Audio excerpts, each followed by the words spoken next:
Agora, na Rede 316, o programa De Volta às Escrituras, com o pastor Rafael Abdala. Abra sua Bíblia, por favor, no livro de Juízes.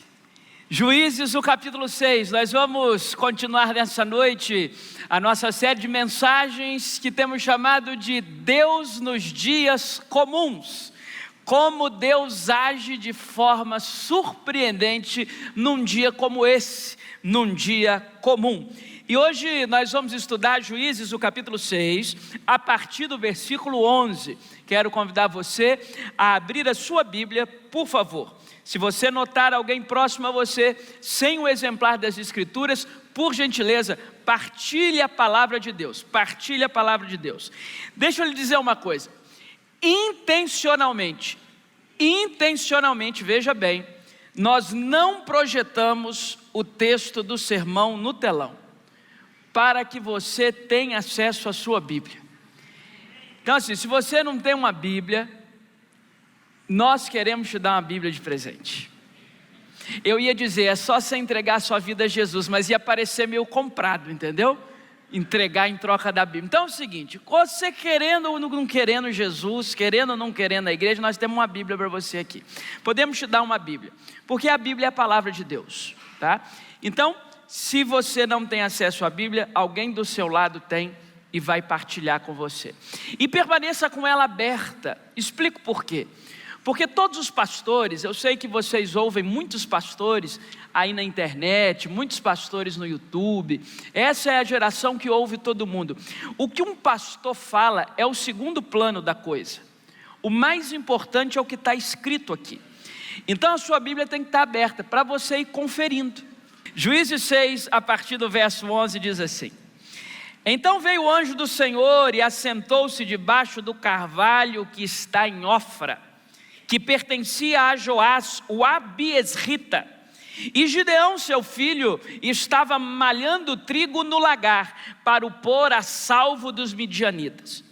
Então o anjo do Senhor lhe apareceu e lhe disse: O Senhor é contigo, homem valente. Respondeu-lhe Gideão: Ai, Senhor meu, se o Senhor é conosco, por que nos sobreveio tudo isso?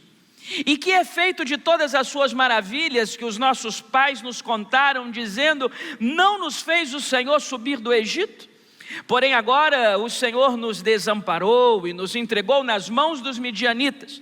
Então se virou o Senhor para ele e disse: Vai nessa tua força e livra Israel da mão dos midianitas. Porventura não te enviei eu? E ele lhe disse: Ai, Senhor meu, com que livrarei Israel? Eis que a minha família é a família mais pobre em Manassés, e eu sou o menor da casa de meu pai. Tornou-lhe o Senhor: Já que eu estou contigo, ferirás os midianitas como se fossem um só. Ele respondeu: Se agora achei mercê diante dos teus olhos, dá-me um sinal de que és tu, Senhor, que me falas. Rogo-te que daqui não te apartes até que eu volte, e traga a minha oferta, e a deponha perante ti. E respondeu ele: Esperarei até que voltes. Amém? Os dias comuns podem ser bons ou maus. Tem dia comum que a notícia é muito boa. Tem dia comum que a notícia é muito amarga. Os dias comuns que Gideão e o povo de Deus àquele tempo viviam eram dias amargos, rotineiramente amargos. Os midianitas, a essa altura de Juízes capítulo 6, eram os piores inimigos de Israel. E o que eles faziam? Israel e o povo de Deus plantava, colhia o fruto daquilo que plantou, e na hora que eles estavam auferindo todo o sucesso da colheita, na hora que eles estavam contabilizando a colheita, os midianitas e alguns outros povos iam e saqueavam tudo o que eles haviam colhido. Isso aconteceu durante 7 anos. Imagine você trabalhando na terra, trabalhando na roça, arduamente, plantando, garantindo o plantio, fiscalizando, protegendo a terra, arando. E no dia que você vai colher, para levar dignidade para a sua família, no dia que você vai colher, para colocar o pão na sua mesa, vem um inimigo, pega o resultado do seu trabalho e você fica sem nada. Você trabalhou, mas não colheu nada daquilo que trabalhou. Esse é o midianita.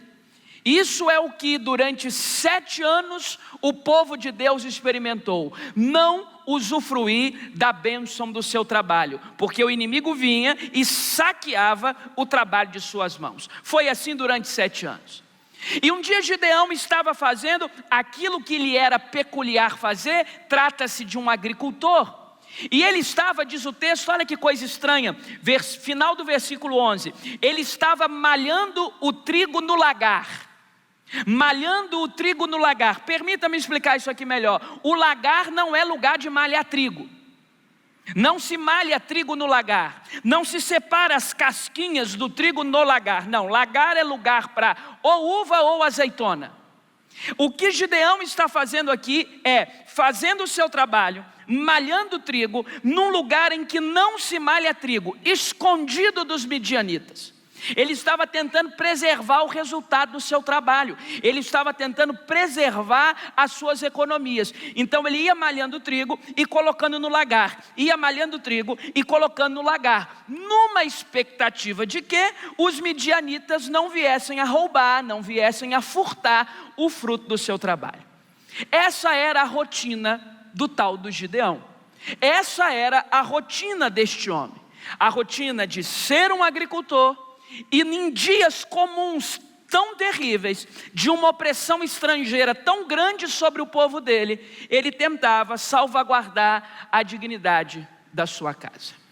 E em um desses dias comuns, que ele acorda, vai malhar o trigo, vai esconder o trigo malhado no lagar, Deus o encontra e transforma a sua vida, de um agricultor amedrontado, em um juiz de Israel. A pergunta é, qual é o trajeto?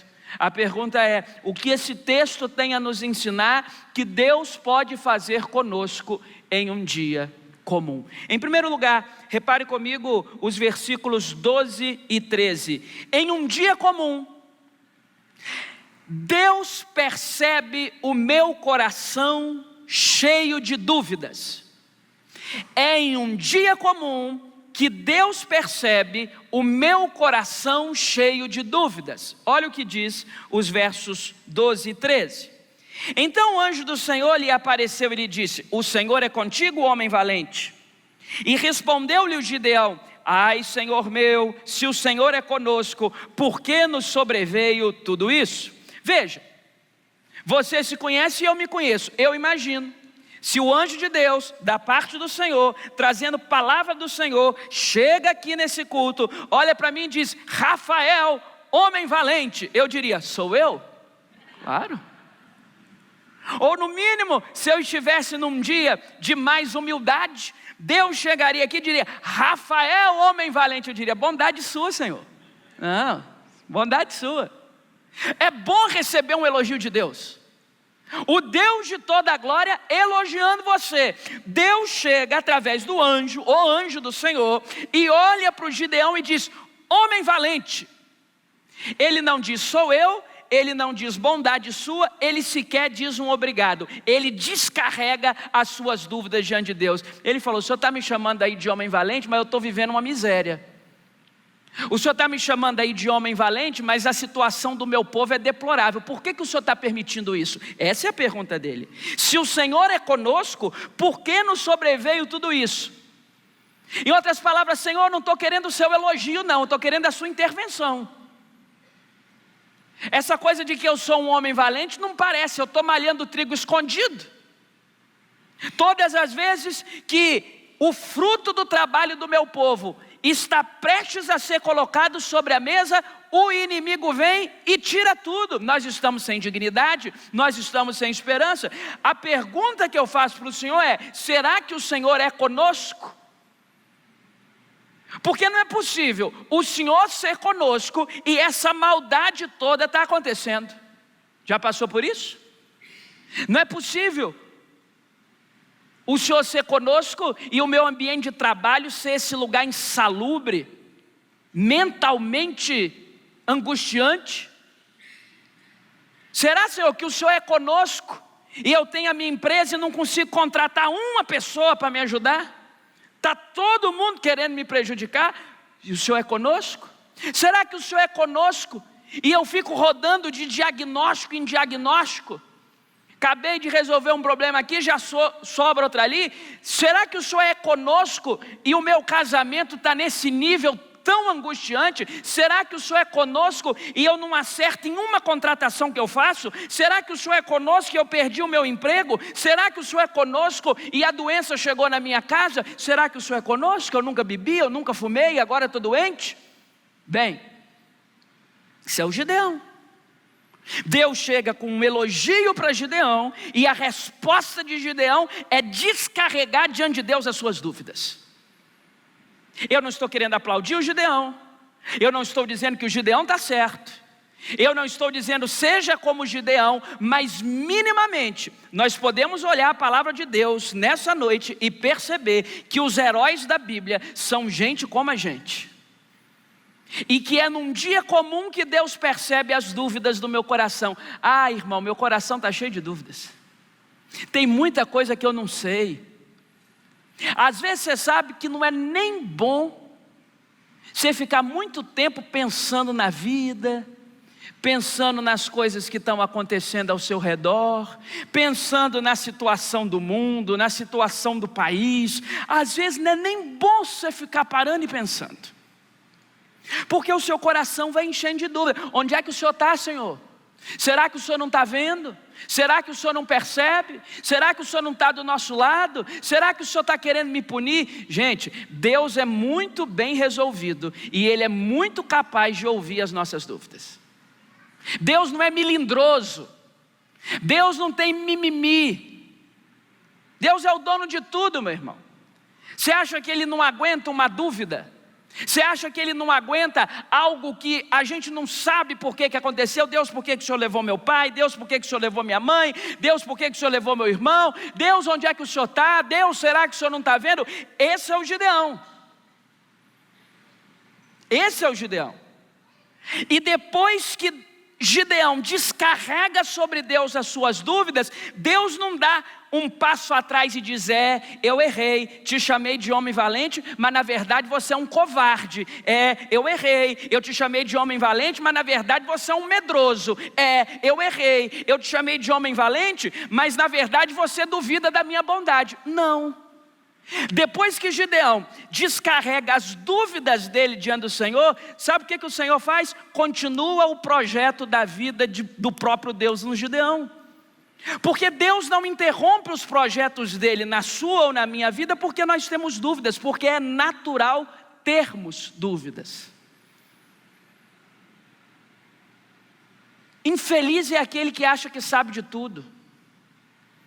As pessoas mais inteligentes que Deus já me deu o privilégio de conhecer e conviver, gente que está no 5º pós-doutorado, gente que estudou nas melhores faculdades desse mundo, as mais inteligentes são aquelas que sabem que menos sabem, que nós estamos apenas arranhando a superfície da vida, que tem muito mistério, muita coisa que acontece que nós não podemos nem dar uma opinião. Irmãos, nós vivemos hoje no mundo dos especialistas de tudo. Todo mundo tem uma opinião especialista sobre qualquer coisa do universo.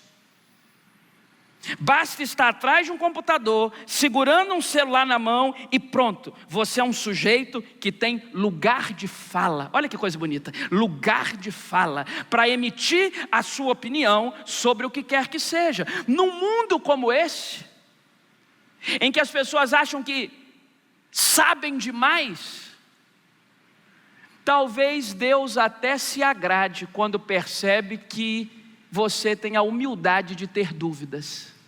Você tem a humildade de dizer: não sei o que me deu, não sei por que perdi meu casamento, não sei porque minha mente foi para cá quando deveria ter ido para lá, não sei por que fizeram isso comigo, não sei por que tenho sido alvo disso ou daquilo, não sei. Não sei, isso é o que o Gideão está dizendo aqui, verso 13: ai Senhor meu, se o Senhor é conosco, por que nos sobreveio tudo isso? E olha o que ele diz mais: e que efeito de todas as suas maravilhas que os nossos pais nos contaram, dizendo, não nos fez o Senhor subir do Egito, porém agora o Senhor nos desamparou e nos entregou nas mãos dos midianitas. Petulante. Ele está dizendo assim: ó Deus, os meus pais e os meus avós me contaram que o Senhor era bonzinho. Os meus pais e os meus avós me contaram que o Senhor era bom, que o Senhor entrava na guerra, que o Senhor pelejava na guerra, que o Senhor não desamparava o seu povo. Agora o que eu estou vendo aqui é que o Senhor desamparou a gente. O que está acontecendo? É porque Deus não é homem para que se arrependa. Porque se sou eu, vou elogiar o sujeito, e o sujeito descarrega isso tudo em cima de mim, eu retiro o elogio. Ô querido, querido o quê? Você não me liga. Querido o quê? Você me abandonou. Querido o quê? Você não liga para mim. Então tira o querido. Eu ficar desperdiçando elogio assim à toa. É num dia comum que eu percebo que Deus conhece as dúvidas do meu coração e que Ele é muito bem resolvido com isso. Ele não muda 1 milímetro do que Ele é, porque eu e você carregamos angústias no nosso peito. Não é pecado ter dúvida no coração, é pecado permanecer com elas. Gideão daqui a pouco esquece as suas dúvidas e segue no projeto de Deus. Segundo lugar, repare comigo o verso 15, por favor. É num dia comum que eu percebo os meus complexos. É num dia comum que eu percebo os meus complexos. Verso 15. No verso 14, Deus manda o anjo dizer uma coisa muito linda. Diz assim: vai nessa sua força. Aí o Gideão, do jeitinho que era, diz assim: e ele lhe disse, verso 15: ai Senhor meu, com que livrarei Israel? A minha família é a mais pobre em Manassés, e eu sou o menor na casa de meu pai. Meu Deus, está difícil conversar com esse homem. Deus olha para ele e diz assim: vai nessa sua força, homem valente. Ele diz: eu? A minha família é a mais pobre da tribo que eu moro. E não bastasse eu ter nascido da família mais pobre da tribo que eu moro, eu sou o pobre dos pobres, porque dentro da minha casa que é pobre eu sou o menor, eu sou quase um miserável. O senhor está me chamando mesmo? Esse homem valente que o senhor está bradando aí dos céus sou eu mesmo? É num dia comum, meus irmãos, que Deus vai evidenciando em nós e de nós os nossos complexos. Qual que é o complexo de Gideão? Um complexo de inferioridade. Se Deus tem um grande projeto para fazer, Ele vai fazer através de qualquer um, mas de mim não pode, eu sou pobre. Eu sou da família mais pobre de Manassés. E eu sou o menor da casa de meu pai. Então assim, deve ter muita gente competente nesse mundo para fazer. E na verdade tem mesmo. Tinha muita gente mais valente do que o Gideão na tribo de Manassés. Tinha muita gente mais habilidosa que Gideão no seu tempo. Tinha muita gente mais capaz. Mas Deus não estava atrás do mais capaz, do mais valente. Deus estava atrás do Gideão. Quando Deus coloca o seu nome num projeto, pode ter gente muito melhor que você. O seu nome está lá, ninguém apaga. Quem escreve os dias a lápis somos nós. Deus escreve com caneta que não se apaga. Quando Ele coloca lá, é você, é você. Vão para frente porque é você. E é num dia comum como esse que Deus chamou o Gideão, que se evidenciam diante de nós os nossos complexos. O complexo dele é de inferioridade. Conhece gente assim? Vive perseguido, ninguém gosta de mim. Eu não fiquei na igreja não, porque eu entrei lá na igreja e todos me olhavam julgando a minha vida. Ah, gente, me desculpe, o pessoal nem sabe quem você é. Não, assim, o sincericídio, não tem ninguém te julgando não, irmão. Um ou outro te olhou torto porque te conhece do trabalho, porque te conhece da vizinhança. Olha quanta gente tem aqui. Ah, mas eu fui lá e olharam para mim estranho. Não, você sentou do lado de um vesgo. Aí olhar um pouquinho diferenciado, não te olhou estranho. Ah, mas ficaram reparando na minha roupa. Não, e se reparou, não é gente com quem você deve se importar. Gente com quem você deve se importar não fica reparando, não fica perdendo conversa. Conhece gente assim? Que tem sempre alguém perseguindo, que tem sempre alguém com mau queixo a respeito de si, com mal secreto, com mal agrado, com o que quer que seja. Veja, esse é o Gideão. Se Deus tem um projeto para fazer nesse mundo, Ele pode contar com qualquer um, menos comigo, porque eu não tenho capacidade, eu não tenho condições. E olha que beleza, é num dia como esse, é uma noite como 1º de fevereiro de 2026, que Deus pode trazer à tona os meus complexos, botar a mão dele e tratar. Numa noite como essa, irmão, num domingo chuvoso, quando você resolveu vir aqui e ainda tem complexos aí no interior da sua alma, ainda tem complexos, traumas que você diz para todo mundo que já foram resolvidos, mas ainda não foram coisa alguma, e aí Deus evidencia hoje, num dia comum, não tem sessão de descarrego, não tem entrevista com o demônio, não tem vem cá, que eu vou pôr a mão na sua cabeça, vou te fazer cair, não tem nada disso. Num dia comum, como a brisa suave do vento, Deus evidencia os seus complexos, bota a mão dele, sumiu, você saiu daqui livre, louvado seja Deus. Simples assim, sem mística, sem dinheiro, sem oferta, sem envelope, sem troca, sem barganha, simples.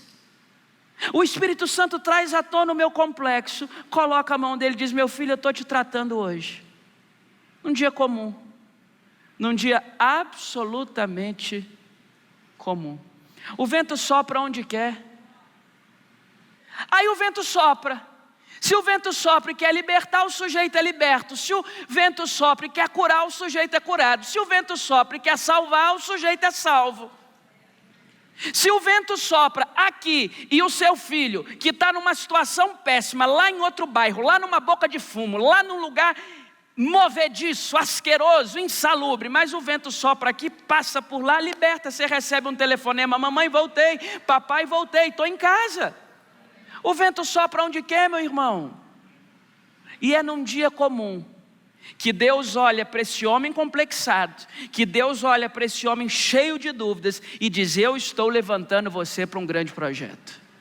Eu vou te tirar de malhar trigo, eu vou te tirar do lagar, eu vou te tirar aí do pasto e eu vou fazer de você um juiz de Israel. Você vai ser usado por mim para libertar o povo.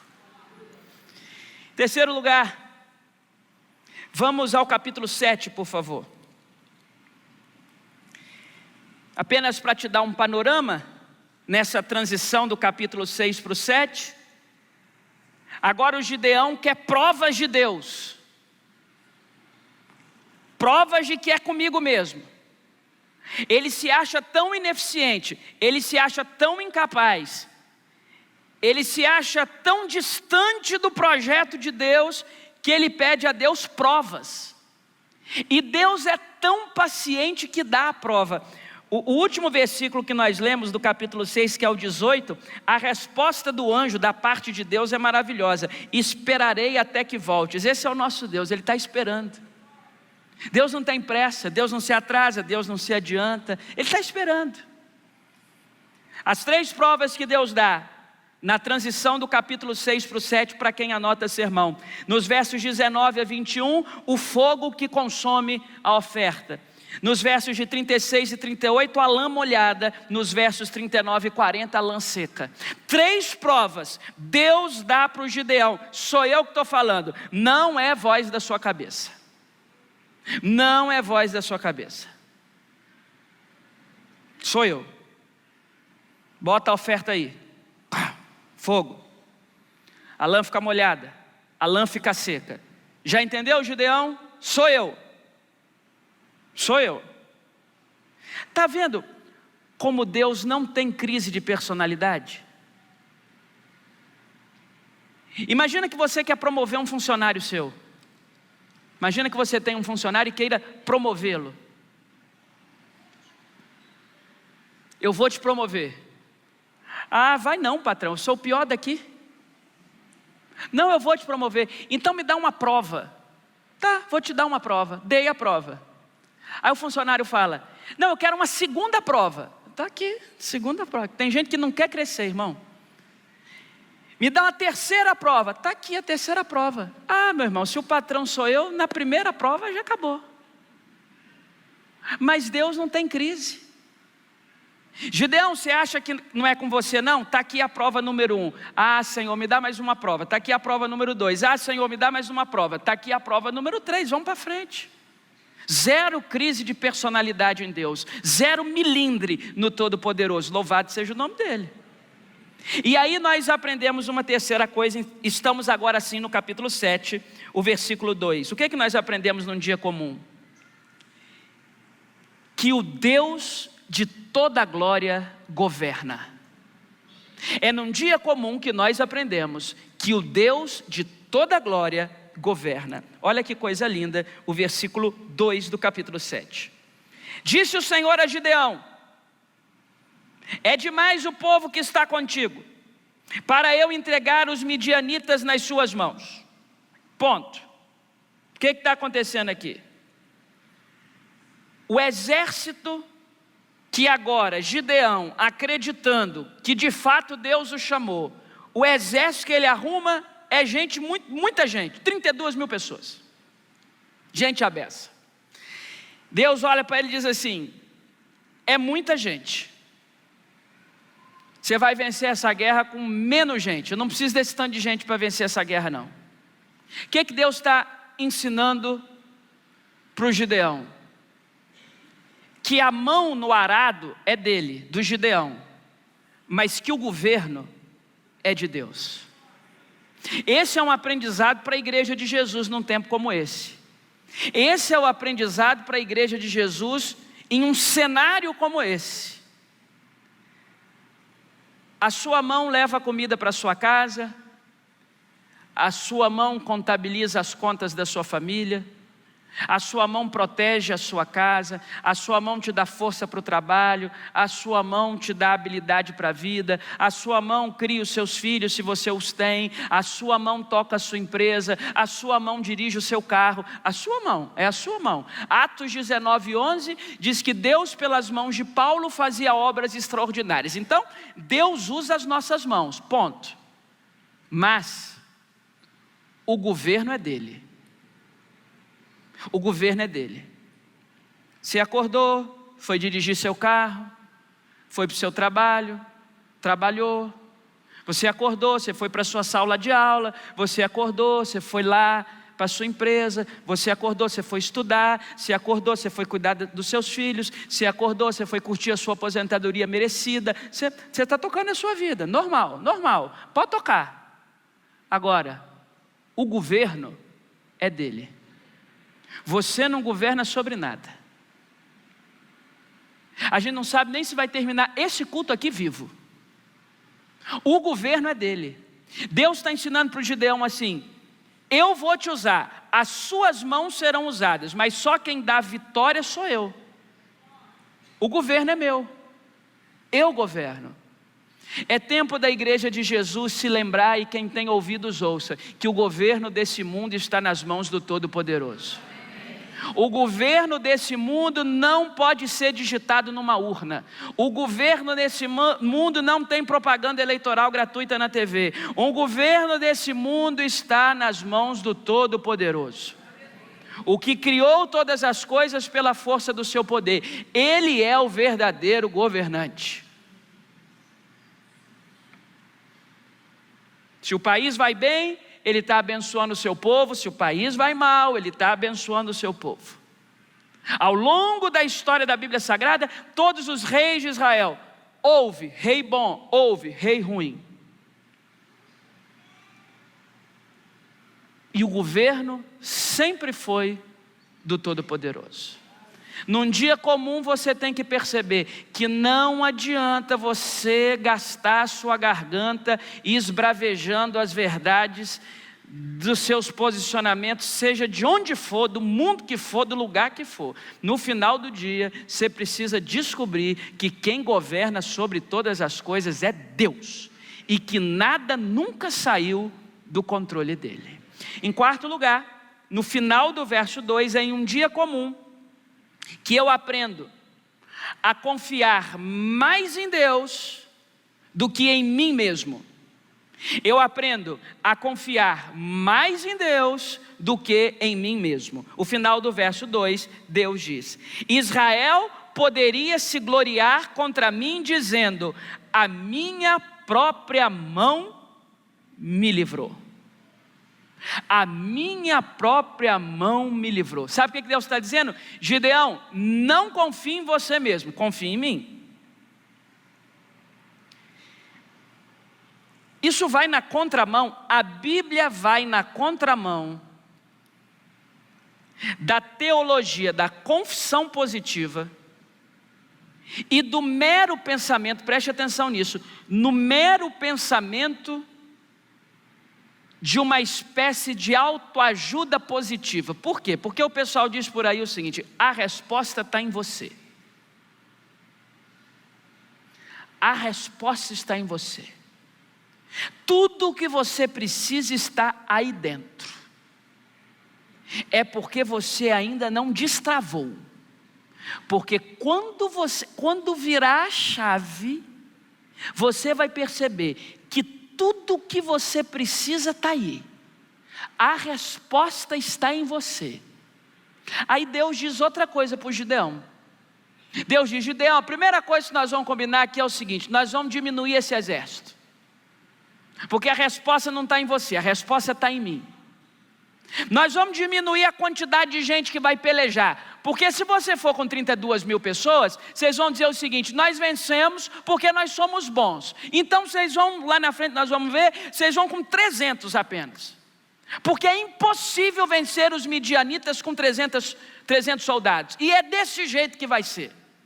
Para você parar de confiar em si mesmo e começar a confiar mais em mim. O mundo diz: confia em você mesmo. Deus diz: confia em mim. Eu sou a fonte. Eu tenho a perenidade. Eu sou o rio que flui. Que o Espírito Santo coloque mel nas minhas palavras, para que nós possamos entender que a resposta que você precisa não está em você mesmo, não está na força do pensamento positivo. A resposta que você precisa está em Deus. Eu estava ouvindo o sujeito dizer que você deve acordar, olhar no espelho e dizer: você é lindo,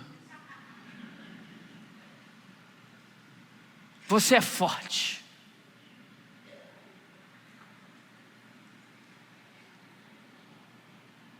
você tem músculos, você é um milionário. É hoje. Aí você sai do espelho e vai para o outro espelho. Aí não tem músculos, tem pelanca. Aí você acessa o aplicativo do seu banco, não tem milhões. Aliás, o seu gerente gosta tanto de você que dá um destaque nos seus números, coloca lá vermelhinho, com um sinalzinho atrás, um traço.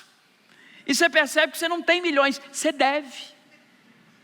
E cadê a força do pensamento positivo? Cadê o poder das palavras? Não cai nessa conversa não, meu irmão. Você é uma pessoa inteligente. Palavra que tem poder é de Deus. A afirmação que tem poder é de Deus. O Gideão diz: eu sou medroso. Deus diz: você é valente. O que prevalece? O problema é que hoje em dia, a nossa arrogância, estou me incluindo.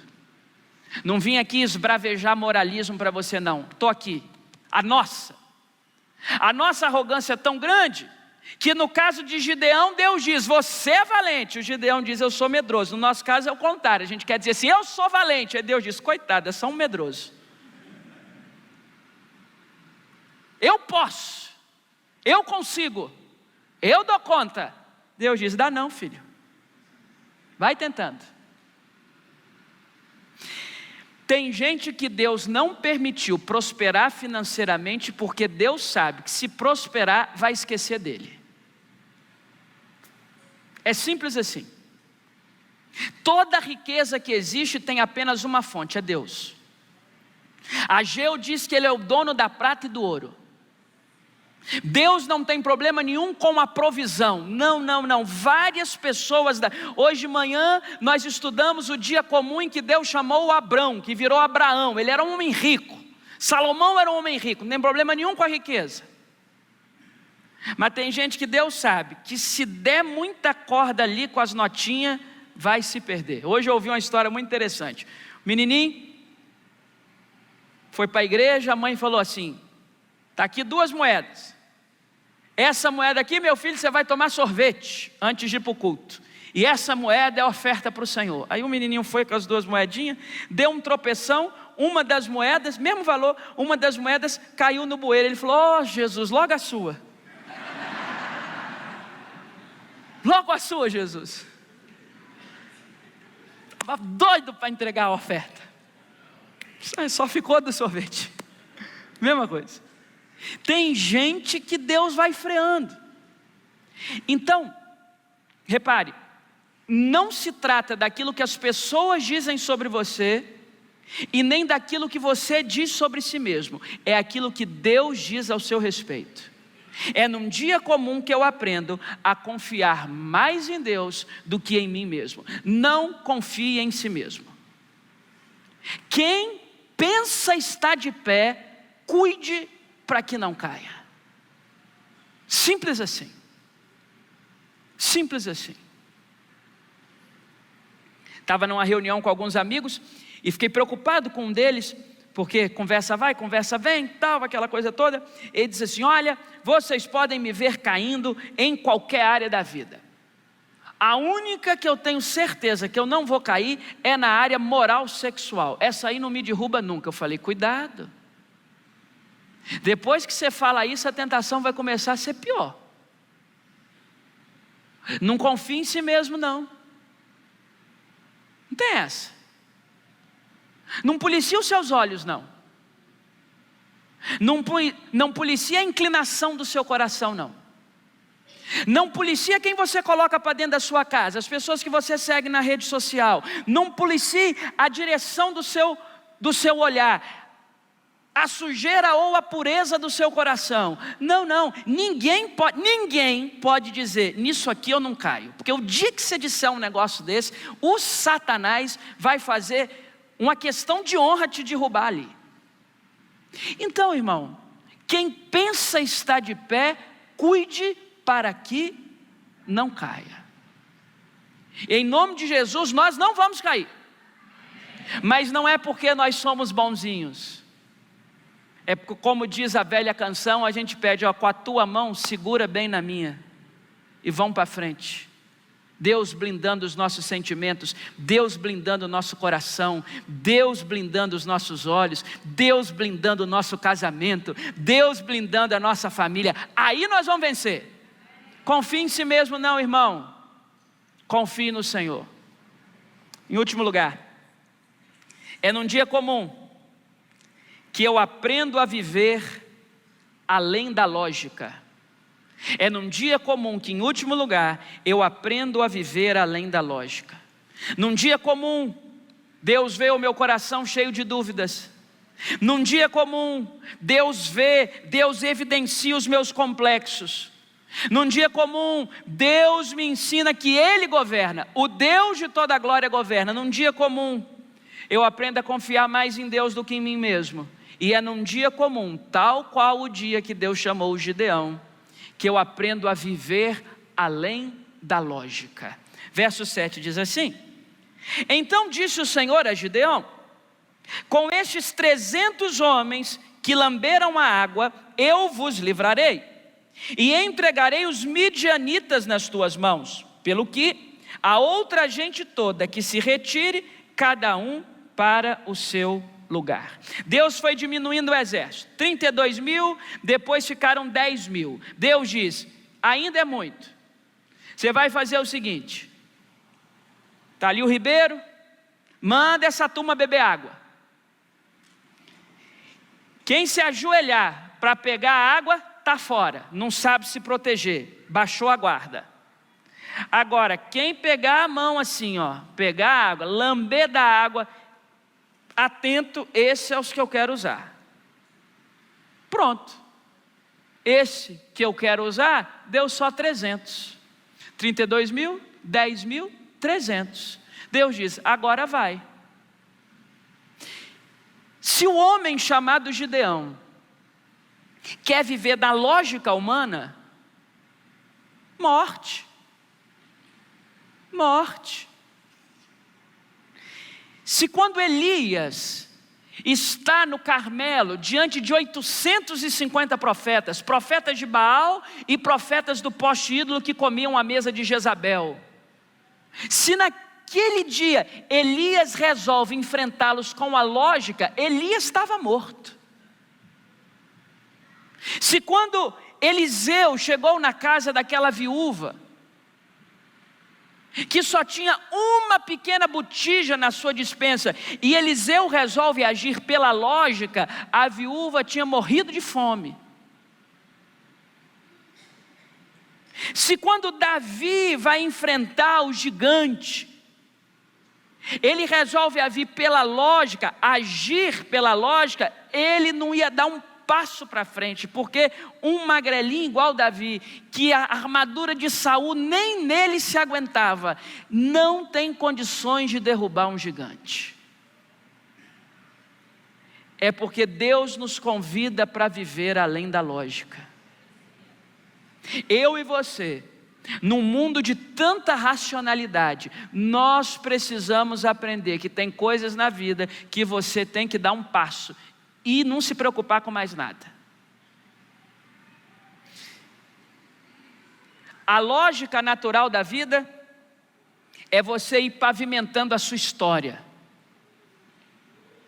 Faz uma faculdade, mais um piso para você andar. Arruma um emprego, mais um piso para você andar. Arruma um jeito de ganhar dinheiro, qual jeito for, todos são dignos, quase todos. Um jeito honesto de ganhar dinheiro, mais um. Formou sua família, mais um piso. Essa é a história humana. Nós vamos calçando o chão para viver. Tem dias, irmão, que você simplesmente tem que dar um passo no abismo, esperando que Deus coloque o chão. E eu quero lhe dizer nessa noite que Deus faz isso sim. Tem dias que você não vai conseguir construir nada, você vai vai pisar no escuro e Deus vai pôr o chão para você pisar. É num dia comum que eu aprendo a viver além da lógica. É claro, nós precisamos de lógica para viver. É porque você acredita na lógica que você usa o elevador do seu prédio e não pula da janela. É mais rápido pular, mas você usa a lógica, você vai pelo elevador. É por causa da lógica que quando você percebe que você está acelerando demais naquela rodovia do sol, você fala assim: opa, até aqui Deus foi comigo. Se eu apertar mais um pouquinho, eu não sei se Deus... Irmão, esses dias eu estava indo para Vitória, passou um sujeito do lado de lá, mas com um carro tão rápido, que graças a Deus tinha o adesivo da igreja de um amigo meu. Eu falei: pelo menos eu sei que Deus está ali, porque está adesivado. está adesivado. Se não tivesse adesivado, eu ia ficar preocupado. É porque você acredita na lógica que você tem senso de responsabilidade, que você sabe. Lógico, tem exceções na vida. Na pandemia, eu e o Farage fomos fazer 2 velórios no mesmo dia. Aí era, vários velórios e eu errei o nome do cemitério. Era 3h30, a gente foi para o cemitério aqui da 4 Pistas, só que não era Parque da Paz, Jardim da Paz, Parque Jardim e tal. Era o lá da Rodossol. A gente tinha 10 minutos para chegar do cemitério daqui no cemitério da Rodossol, porque no Covid eles não esperavam pastor não, deu o horário e enterrou. 10 minutos, irmãos. Quase tiveram mais 2 velórios naquele dia. Eu não estou aqui para te julgar não, eu não sou fiscal de trânsito não. Eu estou dizendo para você que a lógica faz parte do jogo. Na lógica você vai definindo os seus investimentos, na lógica você vai definindo para quem você abre o seu coração, ok. Mas chega um momento da vida que você precisa abrir mão da lógica e confiar que Deus pode fazer aquilo que a minha racionalidade não compreende. Que Deus pode agir de forma sobrenatural e me dar uma grande vitória apenas com 300 soldados. E sabe qual é a conclusão da história? Eu termino. O covarde do Gideão, o sujeito complexado, vence a batalha, vira juiz de Israel. E eu anotei uma informação para te passar. É o juiz de todos os juízes de Israel, Gideão é o mais citado. Ele é citado 100 vezes no livro dos juízes. Depois é Sansão, que é citado 96 vezes. Esse sujeitinho, medroso, complexado, vitimista, que Deus usou. Porque Deus usa em dias comuns, gente comum, como você e como eu. Louvado seja o nome do Senhor. Não tem para onde correr não, irmão. A mão do Senhor resolveu iniciar um projeto na sua vida. Você pode tentar atrapalhar, mas no final você não consegue. A pergunta para encerrar é, eu cito um teólogo, Warren Wiersbe, ele diz o seguinte: nunca sabemos quando Deus está nos testando com alguma experiência comum da vida.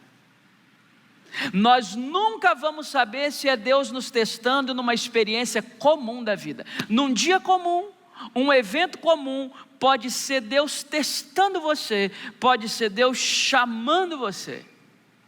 Uma coisa eu quero lhe garantir: hoje, você não veio para um clube social, você não veio para um encontro de gente boa de Guarapari. Hoje, você está reunido no ambiente mais poderoso da terra. Depois desse ambiente aqui, que é o ajuntamento da igreja de Cristo, só o céu é melhor, nada melhor. Quando a igreja de Cristo se reúne na forma de um corpo cuja cabeça é Ele. Aqui tem mistérios do Espírito Santo nos rondando. Aqui tem o sopro do alto passando sobre nós. Aqui tem a cobertura do sangue do Cordeiro. Aqui, quando o nome dele é invocado, ele manifesta a sua glória. Aqui, hoje, agora, eu clamo humildemente ao Senhor, que nos revele a cada um de nós os seus propósitos santos. E que você saia nessa noite chuvosa, encorajado a enfrentar todos os dilemas que haverão de aparecer essa semana. Todas as crises, todas as rupturas, tudo que poderá acontecer nos próximos dias, você enfrente na força do Deus de Gideão. E você perceba que num dia rotineiro da sua história, Deus te chama e manifesta a vida dele na sua vida. Tem nada mais lindo, queridos professores que nos honram nesse auditório. Tem nada mais lindo do que ir para a sala de aula. A mesma carga horária toda semana, os mesmos alunos, os mesmos problemas, e você acorda e você está lá. Você tem uma missão. Você que trabalha para alguém, não tem coisa mais linda do que honrar o nome do seu Salvador no seu ambiente de trabalho. Qual é uma das maiores crises que nós ouvimos ultimamente? A tal da qualificação da mão de obra. Você já ouviu isso? Ainda mais nós capixabas, está faltando mão de obra. E não é mentira não. Até que o povo de Deus se levante. Ah, como o povo de Deus se levanta, os discípulos de Jesus são os melhores funcionários para a gente ter. Os discípulos de Jesus são os melhores patrões. Ora a Deus. Manda a pessoa certa, Senhor. Estou cansado de receber tranqueira aqui. Manda a pessoa certa. O extraordinário de Deus acontece nos dias comuns. Ao longo desses domingos vamos continuar falando sobre isso. Domingo passado falamos sobre Davi e sobre Moisés. Nesse domingo, hoje cedo falamos sobre Abrão e agora à noite sobre Gideão. Mas eu queria acrescentar mais um nome nessa lista. O seu, o meu. Que Deus faça coisas extraordinárias em você. E se me permite, eu não quero ficar de fora não. Que Deus faça coisas extraordinárias em nós. Ele está aqui. Ele é poderoso para salvar, para libertar, para levantar, para reaver, para dar ideias novas, para dar um ânimo novo, para dar um sopro novo. E a minha oração ao Espírito Santo nessa hora é: venha sobre nós e nos encoraje. Essa semana há de ser vitoriosa para a glória do nome do Senhor Jesus Cristo. Aleluia, amém. Você acabou de ouvir o programa De Volta às Escrituras, um programa que nos leva a refletir sobre as palavras de Deus, nos conectando com os ensinamentos que são a base da nossa fé. Ouça esse e outros programas nas nossas plataformas digitais, Rede 316, ou acesse nosso site www.rede316.com.br.